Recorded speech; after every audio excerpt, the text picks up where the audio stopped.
across the room, to the left, down 3 rows. Yeah! Yeah!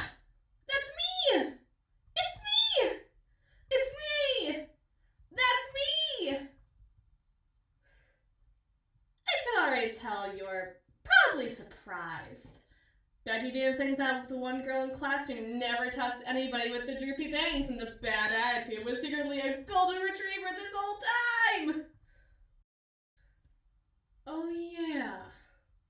You're probably a little confused by the whole talking to you in your head instead of out loud in the middle of class kind of thing. It's probably a little, obviously, conspicuous? How embarrassing, am I right?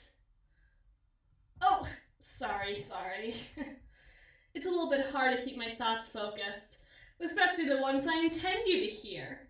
Sometimes little tidbits slip out that aren't really supposed to. Oh my gosh! I can't believe I'm finally! Do you think they prefer strawberry or chocolate chip flavored ice cream? Because should I wear a suit or dress to our wedding? Or maybe I should wear both! That could be really...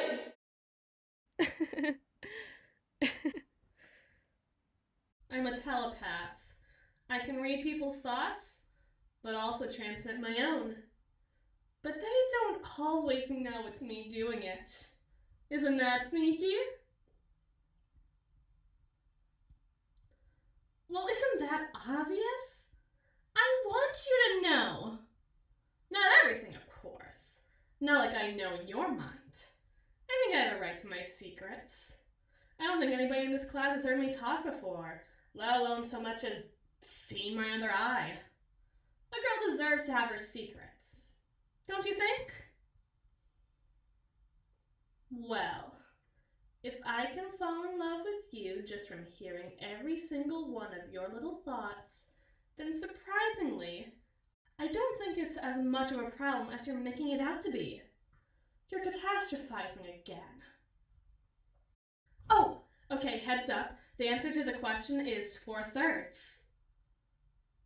What did I just say? You were called on. You gotta answer.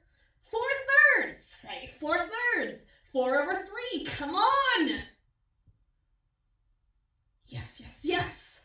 The prestige of academic accomplishment that gets to hang in the halls of the blankest mind I've ever found myself parsing through. I mean, in that moment at least. Seriously, I know people use one brain cell as a joke, but when the teacher called on you, I could believe it. Your mind was like, empty. What? Too obvious of a distraction tactic? That's how it is on this bitch of an earth, ain't it? I read your mind, you read what you can of mine, and we bully each other over it. That's life. So what if I've been reading your thoughts for years and I've become endeared enough to you and your eccentricities to want more than anything to keep them in my life and heart, even though we'll be leaving after graduation this year? So what? I mean, how could I not love your mind? You have the most interesting thoughts at damn near the strangest times. I swear it. And I love being able to use your mind as my own personal stereo whenever you get a song stuck in your head. Who wouldn't? Come on, if you really think about it, isn't this the purest form of love there is? That there ever could be?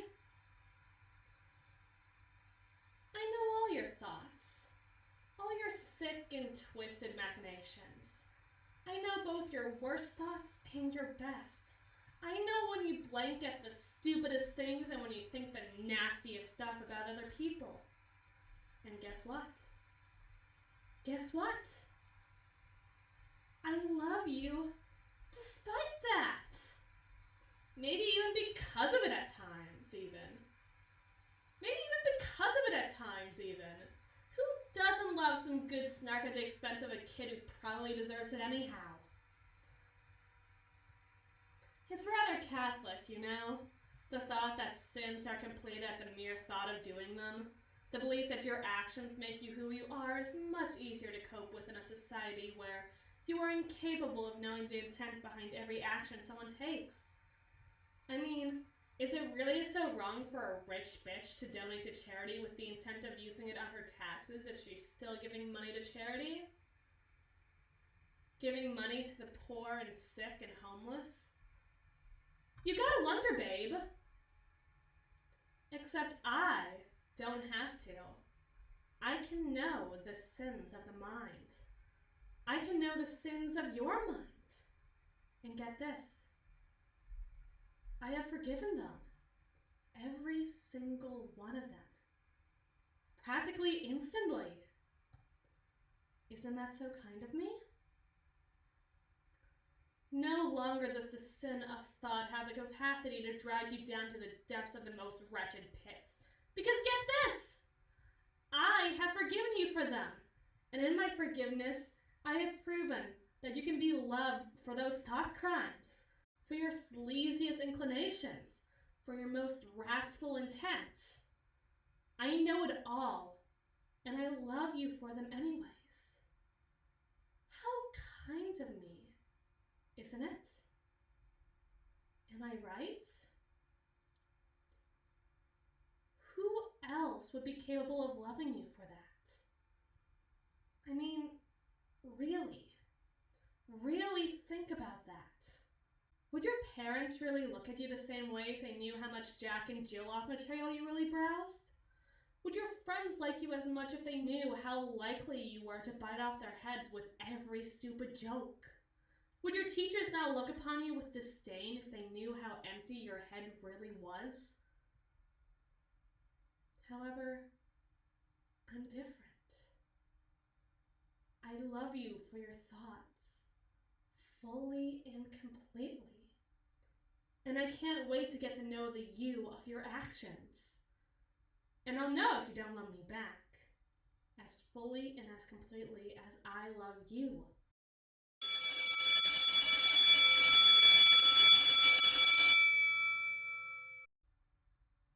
So, what do you think?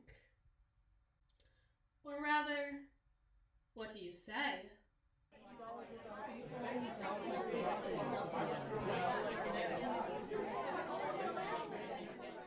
Well, hey yourself. You're making the right choice. Now have the mental fortitude to stick by it.